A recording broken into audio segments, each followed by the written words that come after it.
Hey, what's up? Welcome back to Age 40 Years. My name is Greg, and we're back again with another review. Today on the desktop, we have Old Forester 1924. Now, this is the 10-year release that is in its third iteration. Now, I bought the 1924 back in 2024, the original release. And then, I don't know, I didn't love it, especially for the price point. I think it's about $130, $120, $130. So I skipped the 2025. Now, I've heard good things about 2026, so I've decided to jump back in, give it a try, and that's what we're going to do today. Before we get started, though, please ask you to like the video, subscribe to the channel, leave a comment, let us know what you'd like to see us try. Do you want to see another blind, particular whiskey review, anything like that? Happy to do it if I've got it or have access to it. Otherwise, can't help you. Let's go ahead and get started here. The 1924 is the 10-year expression for Old Forester. Again, like I said, it's the third release of it. This is a 72% corn, 18% rye, 10% malted barley release. I'm sorry.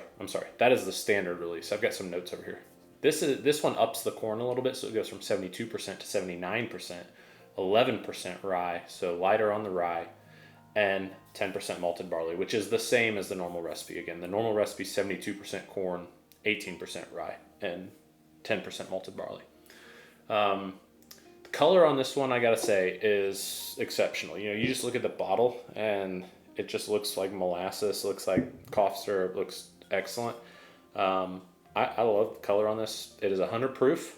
I love how they stick with the standard Old Forester style. However, something about that purple ribbon on it looks great to me. But hope everybody's having a good day, good month of March. Can't believe we're in March already. Time flies fast, man. It's crazy. We've had some weird weather again in South Carolina. A couple videos ago, it was snowing. I was just out visiting some people for my day job, and it was 90 degrees out the other day. And then 2 days later, 38 degrees out. I don't know what's going on, but pretty wild. So I hope wherever you are, it's beautiful and you're having a great day. Let's go ahead and nose this bad boy and see what we got.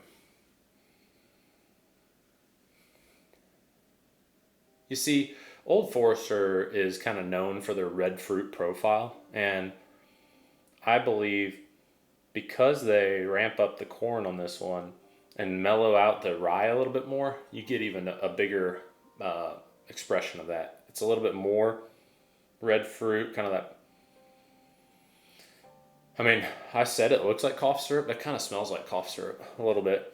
It's got like a light hint of like a cherry cough syrup, but there's just a ton of red fruit in there. Even some, a friend of mine tried it recently. He said raisin, and I agree with that. Shout out to you, Coleman. There's definitely some raisin in there, but also some of that cherry, just delicious dark cherry flavor, and thick like a cough syrup. Now, do I love cough syrup? No, who does? But it reminds you of that a little bit.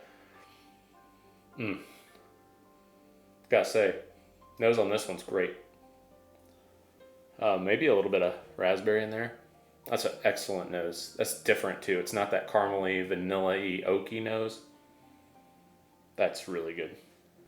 That is a great nose. All right, well, let's go ahead and taste it.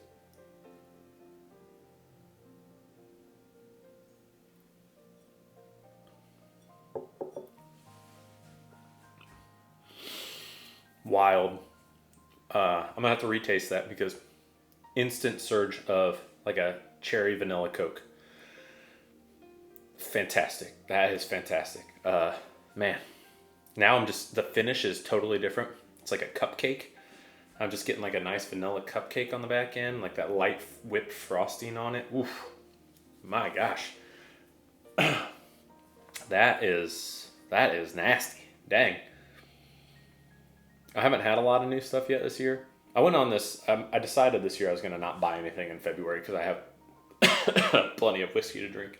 And I did not do that other than a vacation we went on, and I bought a couple store picks where we were on vacation just for some fun. But other than that, that was good. And then I popped into Clyde's and they had this for me in March, and I was a little hesitant to buy it given my 2024 experience. But tell you what, I am glad I did. That is maybe. I mean, it's the best one I've had so far this year.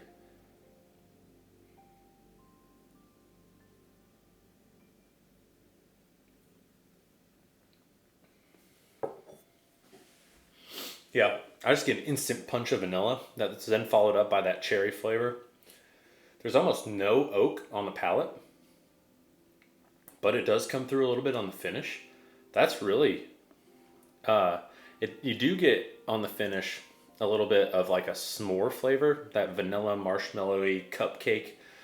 It's like a vanilla s'more cupcake. It's really good. I mean, that's really good. I'm frustrated because there's so many $10 or 10-year products out there at a lower age statement. You got Henry McKenna 10, you've got Eagle Rare 10, you've got even Russell's Reserve 10. I got a Sagamore 10, which is a rye, but it's fantastic. Jack Daniel's 10. There's so many 10-year age statements out there that I don't know that we need one in the $120 price point, but I'll be damned if they didn't make this thing delicious. Also, shout out to Old Forester. What's my biggest pet peeve? 750 versus 700 milliliter. This one is a 750. I want those extra 50 milliliters, thank you.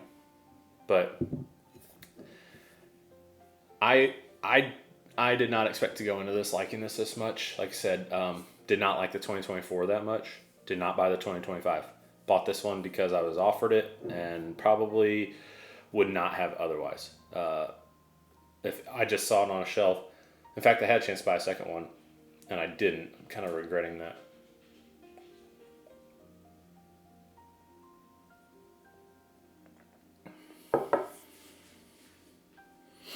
Listen, I'll be curious. This one's going to end up in a blind at some point.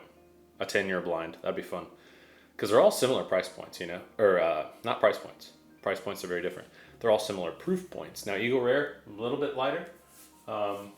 But got a lot of 10 years out there that we could put a nice little 10-year tasting together on a blind and see what we got. Gotta be honest, disappointed that I like this so much for the price. I still don't know if the price is worth it. You know, they say $10 per year, and we're $20 over that benchmark. There's a lot of stuff that's well under that for the $10 a year guidance, but also I don't like as much. I do not like the Henry McKenna 10 generally as much as. That's not one of my favorites. In fact, a friend of mine asked me if he should buy it for $48. I said no. If he had asked me if he should buy this for $120, I would have told him no. I feel differently now. So value is kind of, I'm not sure, still deciding. Flavor, all that, fantastic. You know, when I do my short form series, the Sip Savor Secure, I have this as a secure for sure. It's a secure on the nose, great nose. It's a secure on the palate, and it's a secure on the finish. So I guess that's the best way I can sum it up. That it probably is worth the price point to at least get one to try. Now the rating I'll give it, I'm gonna go with an 8.6. And to me, that's, you know, I'm not very critical. I don't get down in the 4s very often. I also don't get into the 9s. I don't know that I have gotten into the 9s yet. So I kind of live in that 6 to 8.5 range, and this is in the high end of that. So an 8.6 out of 10. That really is a great sip. That's some good stuff. So shout out to Old Forester. Thank you for continuing to iterate on this, make it better. Like I said, I think the 24 is fine. 25, don't know. 26, great work. So hey, if you find it, let me know what you think. As always, I'd ask you please drink responsibly, and cheers.